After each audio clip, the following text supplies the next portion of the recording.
dia e sejam bem-vindos à revista de imprensa da UTAD TV. Meu nome é Renato Costa. E eu sou a Ana Carolina Dias. Continuamos com as emissões em direto da revista de imprensa da UTAD TV. Durante esta semana, levamos até ti, em direto, às 11 da manhã, as principais notícias do dia. E vamos ter sempre 2 convidados em estúdio para comentar a atualidade. Vamos aos principais destaques da imprensa desta manhã, 8 de abril de 2025. Os jornais de informação geral de hoje dão conta do empate entre Sporting e Sporting de Braga, do impacto das tarifas de Donald Trump e da evolução de alguns processos judiciais como a Operação Pretoriano e do acórdão a favor dos doentes com incapacidade. No Jornal de Notícias, o destaque vai para o número de casas construídas no Porto e Gaia, que ultrapassou o valor registado em Lisboa. Em 2024, cada uma das câmaras do Norte registrou 3.400 pedidos de licenciamento. O número global supera, assim, os 2.400 pedidos verificados em Lisboa. O grande destaque fotográfico do jornal leva-nos até ao jogo de Alvalade, que opôs o Sporting ao Sporting de Braga. O jogo terminou empatado, com um golo de Afonso Patrão nos minutos finais da partida. O empate valeu o 3º lugar aos arsenalistas e assegurou o topo da tabela para o Benfica. O JN revela ainda que os partidos políticos vão gastar menos dinheiro nas campanhas eleitorais comparando com as anteriores. Em Barcelos, há um novo centro hospitalar que pode ser importante para o futuro da cidade, escreve o jornal. No Público, a Inspeção-Geral da Administração Interna abriu 4 processos disciplinares na PSP por atitudes discriminatórias e racistas em 2024. É este um dos destaques principais da manchete de hoje. Mas é a fotografia do mercado financeiro de Wall Street que cobre praticamente toda a primeira página do jornal. É o símbolo dos efeitos negativos que as tarifas de Trump estão a desencadear nas principais bolsas, naquilo que já está a ser apelidado como guerra comercial. No topo da capa, o Público destaca Pedro Nuno Santos e a mudança de estratégia eleitoral. O líder socialista vai defender mais o programa do partido e falar menos dos casos de Luís Montenegro. No Correio da Manhã, o grande destaque vai para Fernando Madureira, o antigo líder da claque Super Dragões, que está a ser julgado neste momento. Durante as buscas realizadas na casa de Madureira, enquadradas na investigação da Operação Pretoriano, a PSP encontrou 31.000 euros debaixo da cama. O desporto também é um assunto presente na primeira página do jornal. Em grande plano, surge a fotografia de frustração de Jóqueras, que ilustra o empate em Alvalade e que fez o Sporting ceder o primeiro lugar ao Benfica. O jornal revela ainda os segredos da goleada do Benfica no Dragão e escreve que os jogadores portistas não ficaram satisfeitos com o suposto castigo do presidente do Porto, André Vilas-Boas. Recorde-se que o líder dos Dragões decidiu levar toda a equipa para estágio depois da derrota do último clássico. No canto superior direito, o Correio da Manhã faz ainda chamada de capa para a morte de 2 alpinistas portugueses em Espanha depois de uma queda de 300 metros. Para comentar a atualidade, temos connosco em estúdio o jornalista Vítor Santos, diretor do Jornal de Notícias. Bom dia, Vítor. Bom dia. Bom dia, Deixa-me agradecer-vos o convite, é um prazer estar aqui convosco. Na noite de ontem iniciaram os frente a frente com os líderes dos partidos candidatos às legislativas de 18 de maio. Paulo Raimundo e Luís Montenegro abriram esta sequência de 28 debates. Seguiu-se o frente a frente entre Inês Sousa Real e André Ventura. Considera que estes debates foram elucidativos para quem ainda não decidiu o seu sentido de voto? Eu diria que estamos ainda a começar, ou seja, a campanha eleitoral ainda não começou e estes debates, na minha perspectiva, são importantes devido à conjuntura política. Vamos ver, nós acabamos de interromper uma legislatura devido à queda do governo e nós sabemos bem que o equilíbrio de forças no Parlamento era periclitante, ou seja, a maioria que governava era curta. Em função dos estudos de opinião que nós vamos vendo, a tendência mantém-se. E este equilíbrio faz-me pensar que os debates podem ser ainda mais importantes na tomada de decisão.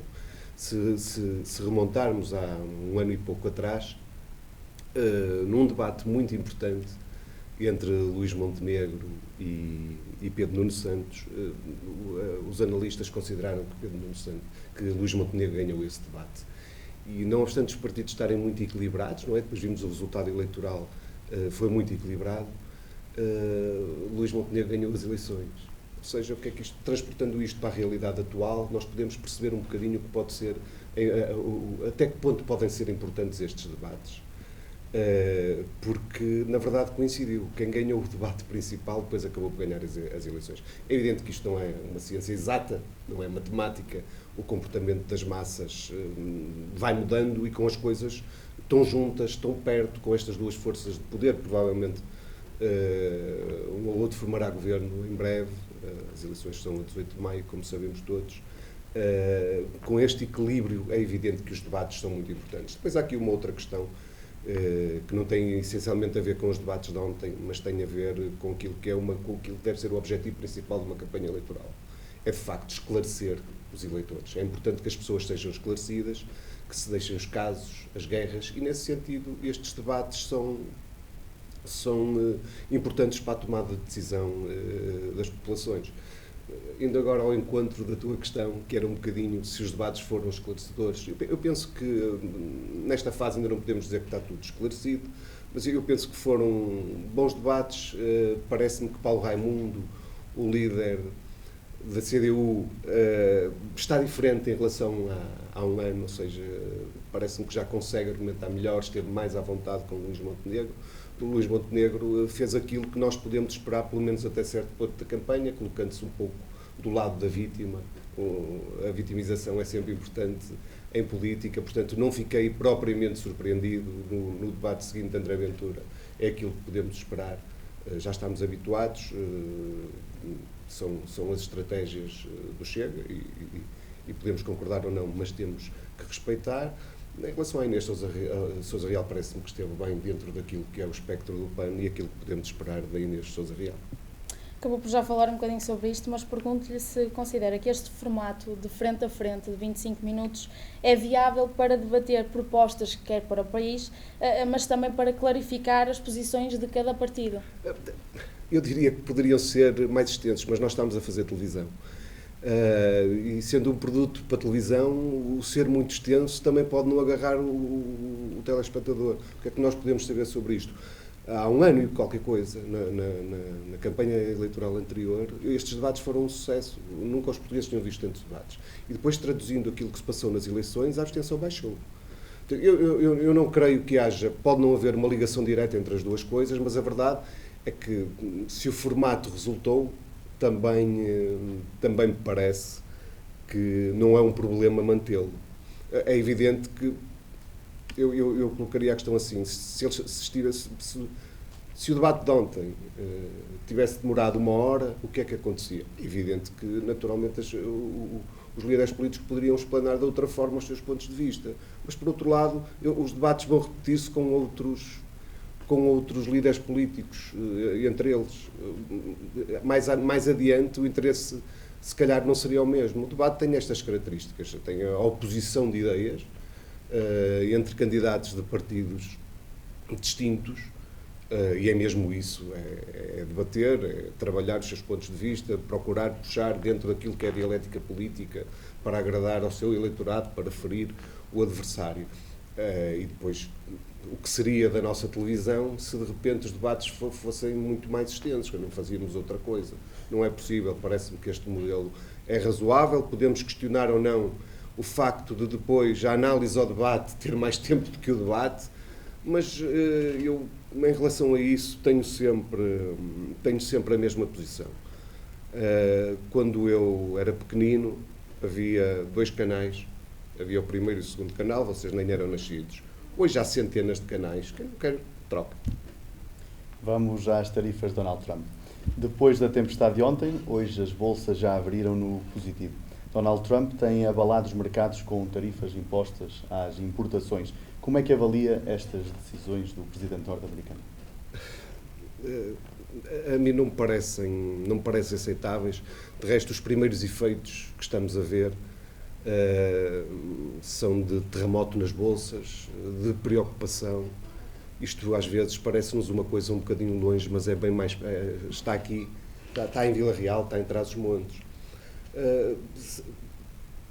Portugal exporta. Os Estados Unidos é o maior parceiro comercial de Portugal fora da União Europeia. O impacto destas taxas impostas por Donald Trump a serem eficazes, veremos o que é que acontece lá mais adiante, podem causar uma queda de 1% no PIB nacional. Ora, nós sabemos que é muito dinheiro, afeta muitas indústrias, olhando um bocadinho para aqui para o nosso ecossistema de Vila Real, afeta, por exemplo, os produtores de vinho.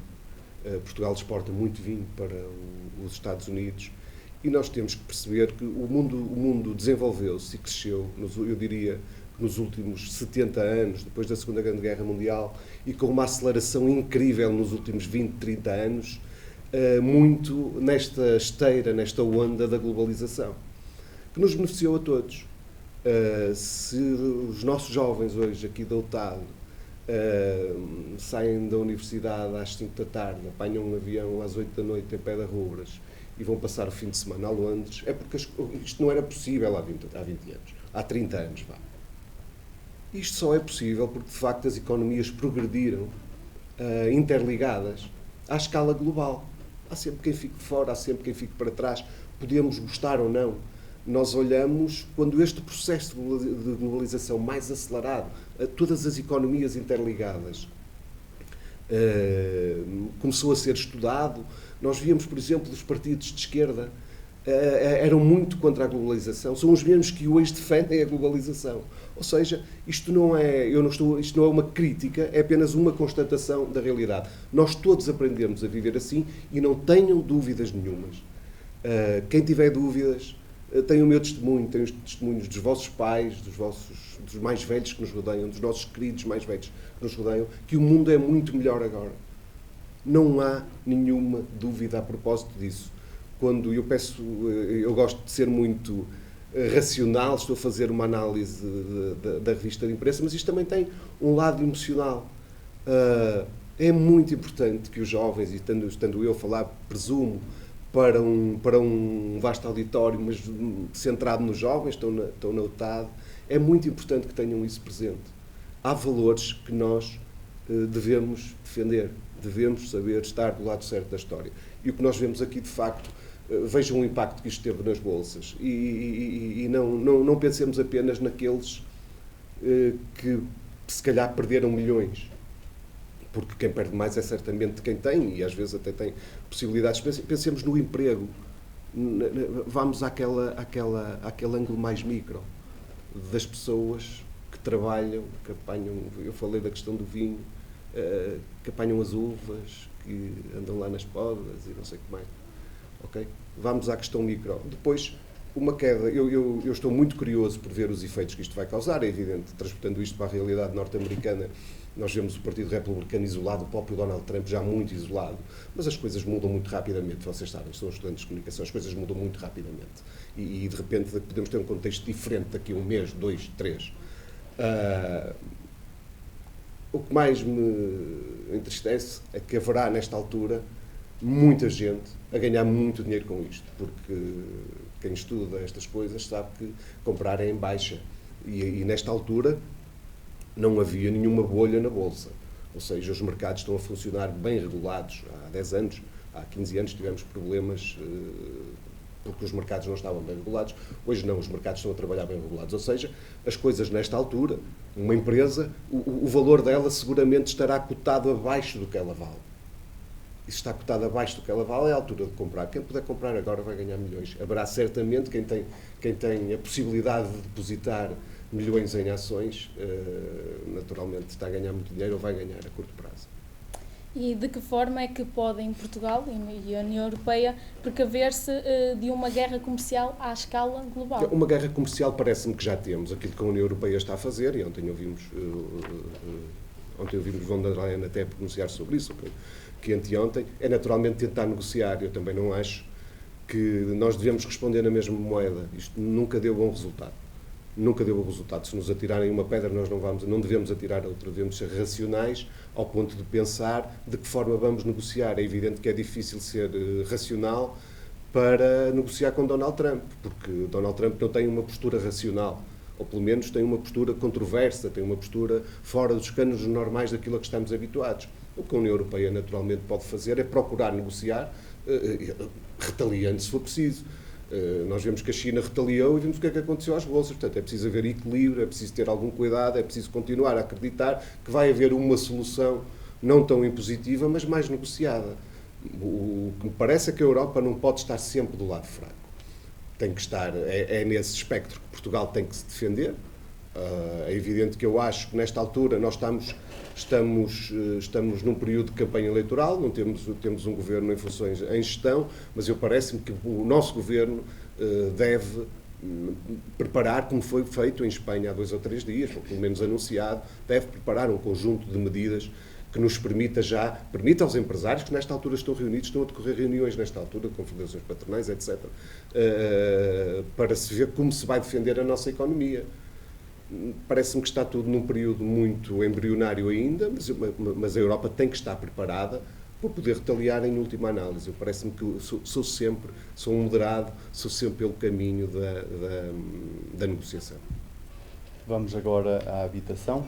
A manchete JN destaca hoje o número de pedidos de licenciamento superior em Gaia e no Porto em relação a Lisboa. Como se explica esta diferença entre estes 2 grandes centros urbanos? Pois, a manchete do Jornal de Notícias diz-nos que há casas. Pelo menos há mais casas em Gaia e no Porto constroem-se mais casas do que em Lisboa. E nós sabemos a concentração populacional de Lisboa e Porto e Gaia, que é diferente. E isto remete-me para um problema gravíssimo. Eu acho que é o problema, nesta altura, é aquilo que mais me preocupa. Olhando para o futuro dos nossos jovens, sobretudo. Porquê? Porque é praticamente impossível a um jovem que ganha um salário normal conseguir ter uma casa. Eu olho para a minha experiência, há 30 anos, comprei a minha primeira casa e foi relativamente simples. E este é um problema sobre o qual os políticos devem falar. E eu digo-vos porquê. O Jornal de Notícias faz essa manchete, comparando Porto e Gaia, as 2 cidades independentes, conseguem construir mais do que Lisboa, ou pelo menos têm mais processos de construção do que a área de Lisboa. Não obstante, as casas são caríssimas no Porto. Os preços continuam a subir, a escalar. E nós não podemos dizer propriamente que os políticos estão despreocupados. O governo da AD lançou uma série de medidas no sentido de tornar o acesso à habitação mais simples para os jovens. Vocês sabem certamente do que eu estou a falar. Não vou detalhar aqui quais foram as medidas, mas têm a ver com o acesso ao crédito, etc, etc. O que é que aconteceu a seguir? O preço das casas aumentou por causa... Não, é evidente que a intenção era boa, mas o preço das casas aumentou por causa destas medidas. Não há dúvida nenhuma, já está estudado, sabemos que foi isso que aconteceu. Eu, quando assinei, eu sou a favor de um Estado que não intervenha muito, por assim dizer. Não me posso dizer um liberal, não me posso considerar um liberal de cátedra, mas tendencialmente acho que se adequa aos nossos tempos a liberalização da economia, não tenho dúvidas nenhumas em relação a isso. Mas parece-me que há setores onde o Estado tem que intervir a sério. E intervir a sério não é só no sentido é evidente que são importantes, no sentido de haver medidas que facilitem o acesso nos créditos, etc, etc, etc. Não.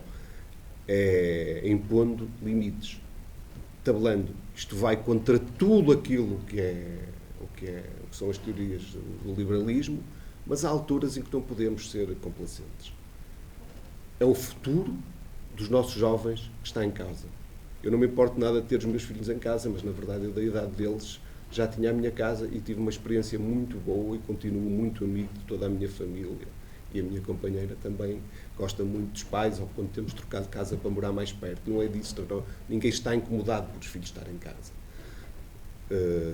A mim o que me aborrece é ver a frustração de jovens que recebem o salário mínimo e não conseguem partir para uma vida, às vezes a 2, porque têm uma companheira, porque querem casar ou querem juntar-se, seja lá o que for.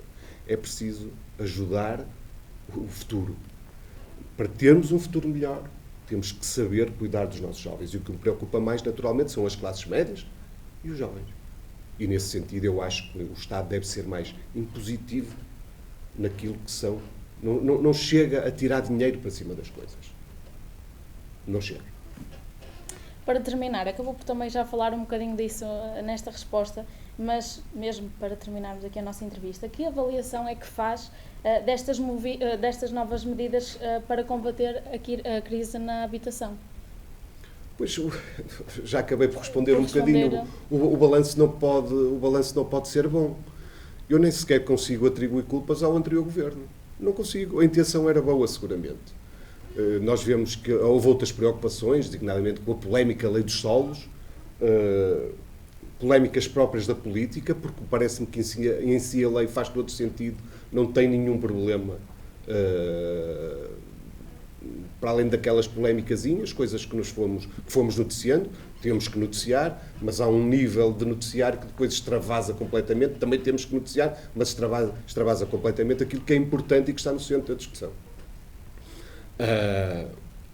Como disse antes, acho que seria um bom sinal se esta campanha fosse marcada muito por aquilo que é o problema da habitação. E, na verdade, todos os partidos insistem muito em dar os seus planos nos seus programas para resolver este problema. Não é possível continuarmos a viver ou para sempre em casa dos pais ou a vida toda para pagar uma casa. Não pode ser. E se tivermos a vida toda a pagar uma casa, que seja de forma a termos uma capacidade e uma realidade financeira que nos permita também fazer outras coisas. Porque senão ficamos refém de uma casa. E não pode ser. Nós temos que ter vida, temos que trabalhar, que ter as nossas coisinhas e poder naturalmente ter algum fôlego para fazermos outras coisas. Mas, sobretudo, o que é importante é termos os governos terem a capacidade de apresentar medidas e de executá-las no sentido de defender aquilo que são os nossos jovens, as classes médias e os mais desprotegidos. Hoje não estão a ser assim tão bem defendidos, não é nada mais importante que a habitação. Também não podemos morar todos no centro das cidades, mas também já é muito difícil, eu sou de Lessa da Palmeira, é muito difícil, há muitos anos, comprar uma casa em Lessa da Palmeira, não é de hoje, é muito difícil e isso é incompreensível. Muito obrigado, Vítor, por ter estado connosco. Foi um prazer, eu é que agradeço. Passamos agora para a imprensa desportiva com Ana Carolina Dias. Hoje, os jornais desportivos falam sobretudo da subida do Benfica ao primeiro lugar do campeonato, depois do empate do Sporting, ontem em Alvalade. No jornal A Bola, o destaque tem um nome, Afonso Patrão. O jovem de 18 anos saiu do banco para dar o empate ao Braga frente ao Sporting. O atacante estreou-se a marcar ao terceiro jogo na Liga. Este resultado permitiu ainda aos minhotos consolidar o terceiro lugar, 2 pontos à frente do Porto. Ainda em destaque, a Liga dos Campeões, a Liga dos Campeões ainda está em destaque, hoje que regressam os jogos da Liga Milionária, com os duelos entre o Arsenal, Real Madrid e Bayern, Manchester City. No recorde, a frustração do avançado leonino Gyökeres contrasta com o título principal. O jornal escreve vermelhão, como principal destaque depois do empate de ontem, que deixou o treinador dos Leões, Rui Borges, desiludido com a prestação da equipa. Já o treinador do Braga, Carlos Carvalhal, mostrou-se satisfeito por ter lançado um jovem jogador que acabou por decidir a partida. O jornal dá conta ainda do contraste entre a alegria benfiquista e a tristeza portista depois do clássico de domingo. O avançado grego Pavlidis motivou diversos aplausos na Grécia com os 3 golos marcados no Dragão. Já no Porto, o ambiente é de tensão entre os jogadores, equipa técnica portista e a direção do clube. Aparentemente, a decisão de André Vilas-Boas de convocar um novo estágio depois da derrota não terá agradado aos portistas. Empate a patrão, é assim que escreve o Jornal do Jogo, com um grande destaque na primeira página, com o jovem jogador do Sporting de Braga no papel de herói do jogo de ontem. Sobre o Porto, o jornal sublinha que os portistas correm o risco de perder 50 milhões de euros, ao mesmo tempo em que a pré-época pode ficar sem efeito. A participação no Mundial de Clubes pode fazer com que os Dragões não tenham tempo de preparar a próxima época. Destaque ainda para a vitória do Boa Vista, por 2-0 contra o Rio Ave, A primeira nos últimos 4 jogos e que pode ajudar os achadrezados na luta para evitar a descida de divisão.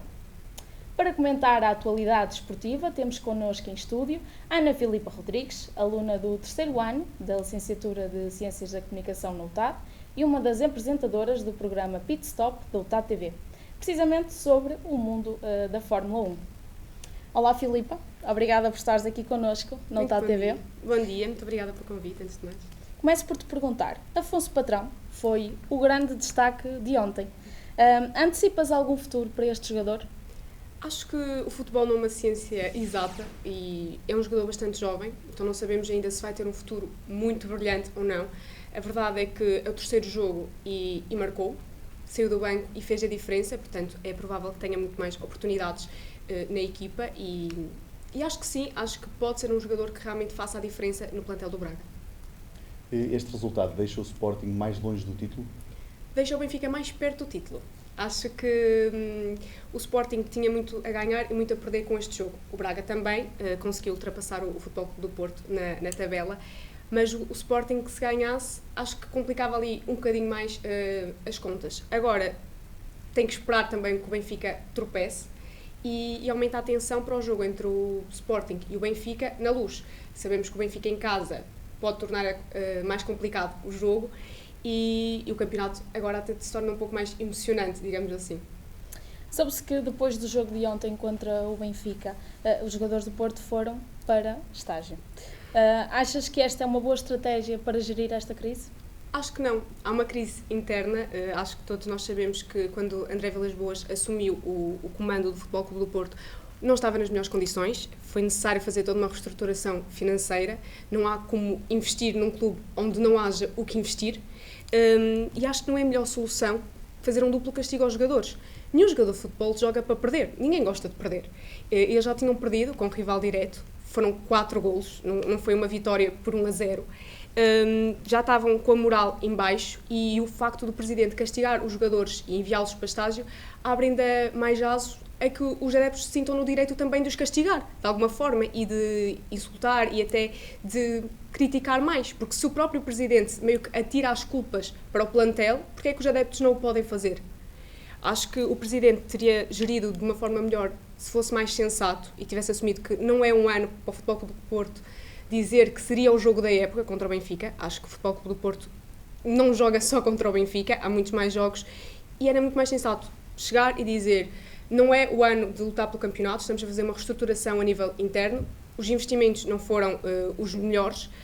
Ele também escolheu o plantel, ele fez parte daquelas escolhas, ele fez parte da escolha daquele treinador, que é um treinador também bastante jovem, e que está a iniciar o seu projeto. Não podemos esperar de uma equipa que está ainda a reconstruir-se e que estava em cacos, de chegar ali contra um Benfica que está a disputar o campeonato, os primeiros lugares do campeonato, e ganhar assim de uma forma tão significativa como parecia e como prometia André Vilas-Boas na entrevista. Acho que aumentou muito as expectativas dos adeptos, os adeptos chegaram ao estádio e não tiveram o resultado que queriam, o que faz com que aumente uma crise interna, porque gera revolta nos jogadores, ninguém gosta de perder e depois de ser castigado, não ser protegido pelo presidente, e aumenta também a revolta dos adeptos, que já criticam não só o presidente por esta atitude, mas também obviamente o plantel que tem. O que é que André Vilas-Boas precisa para unir o clube? Um milagre, talvez um milagre, mas acima de tudo acho que precisa de tempo, porque é um presidente que, na minha ótica, a longo prazo pode fazer bem ao Futebol Clube do Porto. Acho que era a reestruturação que o Futebol Clube do Porto precisava, acho que pode trazer sim estabilidade, mas precisa de tempo. Acho que os adeptos não devem esperar nestes primeiros anos logo resultados expressivos, e a prova disso é o 4º lugar no campeonato. Mas também temos que entender que estão a reestruturar o clube. A nível financeiro, não podes investir se não tens o que investir. O treinador não pode fazer milagres se não tem os jogadores que ele quis ou que ele decidiu que seriam melhores para aquele plantel. Ele está a jogar como pode. E acho que, obviamente, para os adeptos, cria uma certa irritação. Ninguém gosta de ver um clube que normalmente luta por campeonatos a lutar pelo 3º lugar com o Braga. Mas também acho que é um ano para os portistas pararem, refletirem e analisarem que o clube talvez precisasse disto, deste ano zero, deste recomeço. Passamos agora então para o Grande Prémio do Japão. Max Verstappen venceu a corrida, ele que é o atual campeão do mundo. Achas que ele vai revalidar o título? Como é que viste esta corrida no Japão? Acho que Max Verstappen acaba sempre por ser o favorito. Ele ganhou os últimos títulos, acaba sempre por ser um dos favoritos à vitória. Ele ganhou com bastante tranquilidade. Acho que a Red Bull conseguiu fazer alterações no carro que fizeram com que o piloto conseguisse conduzir com uma grande facilidade. Neste momento, a sua rival assim direta é a McLaren e ele conseguiu deixá-los para trás. Portanto, Max Verstappen teve ali bastante tranquilidade do início ao fim, mas também pode ser um dos favoritos, mas acho que temos ali um Lando Norris, temos outros pilotos que não nos podemos esquecer, porque também estão nesta disputa, e o carro da Red Bull também não está tão bom como estava em temporadas anteriores. Também não nos podemos esquecer que a Red Bull também foi das equipas que anunciou que o seu foco é o campeonato de pilotos. O seu foco é fazer Max Verstappen campeão novamente. Não é ganhar a Liga de Construtores, mas sim fazer Max Verstappen novamente campeão. Portanto, nós temos várias equipas que se estão a focar em 2 campeonatos distintos, no de pilotos e nos construtores, e depois temos a Red Bull que está claramente focada em fazer Max Verstappen campeão. Acho que também tem ali um segundo piloto, o Yuki, que acabou de subir. Também há uma certa instabilidade na Red Bull com estas mudanças de segundos pilotos e que pode ajudar o Max Verstappen de alguma forma, mas claramente ele destaca-se no meio de tantos pilotos devido ao seu talento e com provas dadas. Verstappen vai ter a concorrência de outros pilotos, como é o caso de Hamilton, que está agora na Ferrari. Quem é que são os principais candidatos a vencer o campeonato de Fórmula 1? Acho que devíamos olhar com bastante cuidado para Lando Norris. Ele tem vindo cada vez mais a afirmar-se. No campeonato passado já tínhamos visto algumas provas de que Lando Norris vinha para vencer e que é um objetivo dele. É um piloto bastante novo também e que agora tem na McLaren um carro que está à sua altura, um carro que pode competir com a Red Bull. A prova foi que já ganhou as corridas iniciais. Também temos Oscar Piastri, que mais uma vez a McLaren tem um bom carro e tem 2 bons pilotos que têm talento e têm condições para vencer. Acho que Lewis Hamilton acaba sempre por ser um candidato, pela quantidade de campeonatos que tem e pelo carro que está a pilotar, da Ferrari no caso. Charles Leclerc também, acho que as 3 equipas principais, é a Red Bull, a McLaren e a Ferrari, estão na disputa, os pilotos também, mas acho que Hamilton ainda está naquela fase de adaptação. Ele esteve muitos anos na Mercedes e todos nós sabemos que não é fácil sair da Mercedes e adaptar-se a uma Ferrari. Uma Ferrari que durante muitos anos teve Charles Leclerc como a principal aposta. Todos sabemos que é o piloto promessa da Ferrari e que até tiveram que prescindir de Carlos Sainz para conseguir contratar Lewis Hamilton, mas Charles Leclerc aparentemente nunca foi uma opção de saída, por ser o foco da Ferrari. Então, talvez Charles Leclerc se possa também afirmar e estar na disputa, mas também temos que ver Charles Leclerc que está há algumas temporadas como promessa de campeão e até agora não conseguiu ser campeão. Mesmo quando teve o melhor carro da temporada, não conseguiu mais do que um segundo lugar. Filipa, muito obrigada por ter estado aqui connosco na UTA TV. Muito obrigada pelo convite. Foram estes os destaques da imprensa neste dia 8 de abril de 2025. Amanhã voltamos a ler os jornais e a trazer as principais notícias do dia com mais 2 convidados. Não te esqueças, em direto às 11 da manhã, no site e no YouTube da UTA TV. Entretanto, continua a acompanhar os nossos programas no site da UTA TV ou através das redes sociais. Até amanhã.